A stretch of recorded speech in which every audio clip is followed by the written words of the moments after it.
R&B డిపార్ట్మెంటే కాదు, civil aviation department శాఖ మంత్రిగా ఇవన్నీ ప్లాన్ చేసుకుంటూ మీ అందరు ఎదురు చూస్తున్న రీజనల్ రింగ్ రోడ్ ఎప్పుడు అనౌన్స్ అయిందంటే ఇది 2018లో అనౌన్స్ చేసిన క్యాబినెట్ తీర్మానం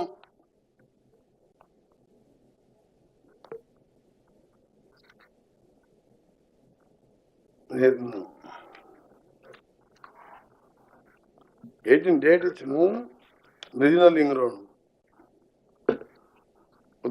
నార్థన్ భారత్ 2016 ఇన్ ప్రిన్సిపల్. అంటే ఇప్పుడు మనం ఏ స్టేజ్లో ఉన్నాం ఒకసారి మనం ఆలోచించుకోవాలి. ల్యాండ్ ఎక్విజిషన్ అలైన్మెంట్ లాగా మారుతుంది, దాని గురించి ఒక ఫిక్స్ చేసి మన నార్థన్ పార్ట్ని సంబంధించి ఏ కార్యక్రమం చేయలే.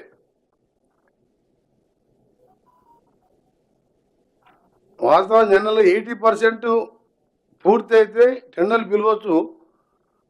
నేషనల్ హైవే వాళ్ళు ఏంటంటే టెండర్లు పిలవాలి, ఎందుకంటే భూసేక ల్యాండ్ ఎకరం సంబంధించి పరిహారం వాళ్ళకి ఫైనల్ చేయలే, ఎంత ఎకరం ఏం సంగతి అని. ఫైల్ వీళ్ళ దగ్గరనే పెట్టుకున్నారు, వీళ్ళు పంపించిన కానీ వాళ్ళు ఎవరు పర్సూ చేయలే. వీళ్ళు అప్పుడు చూసాను కదా మీరు, మాకు కేంద్రంతో పనే లేదు, మా కేంద్రం వాళ్ళు డబ్బులు ఇచ్చే అవసరం ఏంది మాకని ఇలా రకరకాల మాట్లాడి, కేంద్రం రాష్ట్రం అనేది కలిసి ఉండి కేంద్రం పైసలైనా రాష్ట్రాలకు వెళ్ళిపోయే పైసలే కేంద్రం పైసలు. 2016లో అనౌన్స్ చేస్తే రీజనల్ రింగ్ రోడ్ గురించి ఏం పట్టించుకోకుండా ఈరోజు బ్రహ్మాండంగా అది వచ్చి ఉంటే ఇంకా హైదరాబాద్ ఇంకా ఎక్స్పాన్షన్ అయ్యి ఇండస్ట్రియల్గా రియల్ ఎస్టేట్తో పాటు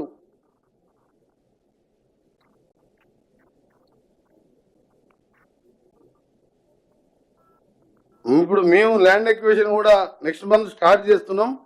దాన్ని కూడా ముఖ్యమంత్రి గారు ఎక్కడ కూడా రైతులను ఇబ్బంది పెట్టకుండా ఒక హ్యుమానిటీ గ్రౌండ్లో మానవీయ కోణంలో ల్యాండ్ ఎక్విజిషన్ చేయాలని మా డిపార్ట్మెంట్ వారికి ఆదేశాలు ఇవ్వడం జరిగింది.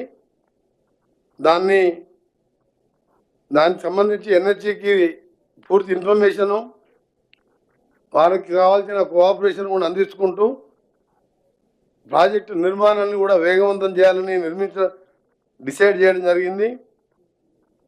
Regional ring road northern part కోసము 1895 హెక్టార్ల భూమిని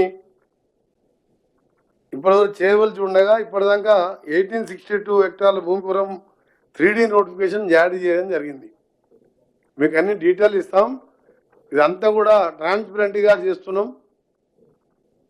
అందులో 1320 హెక్టార్లకు డ్రాఫ్ట్ అవార్డులు ప్రిపరేషన్ జరిగింది. మరియు 427 హెక్టార్ల భూమికి అవార్డు ఎంక్వైరీ జరుగుతున్నది. 94 హెక్టార్ల భూమి వివిధ దశల్లో కోర్టు కేసులో ఉన్నది. ఇవన్నీ ఎందుకు చెప్తున్నామంటే ఒక ప్లాన్ ప్రకారం హైదరాబాద్ సిటీని గతంలో ORR కాంగ్రెస్ పార్టీ 2004లో పేపర్కే పరిమితం అయితే దాన్ని ఏ విధంగా వార్ ఫుటింగ్లో పూర్తి చేసి అదే ఏరియాలో ఎయిర్పోర్ట్ నిర్మించి దాని పక్కనే కోకాపేట్ SEZ కానీ పక్కకే ఫైనాన్షియల్ డిస్ట్రిక్ట్ నిర్మించి ఇలా హైదరాబాద్ని ఒక వరల్డ్ మ్యాప్లో ఉంటుందంటే అప్పటి ORR.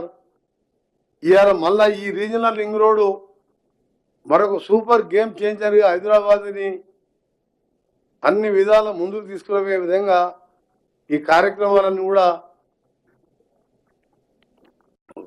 స్పీడప్ చేయాలని నిర్ణయించుకున్నాం.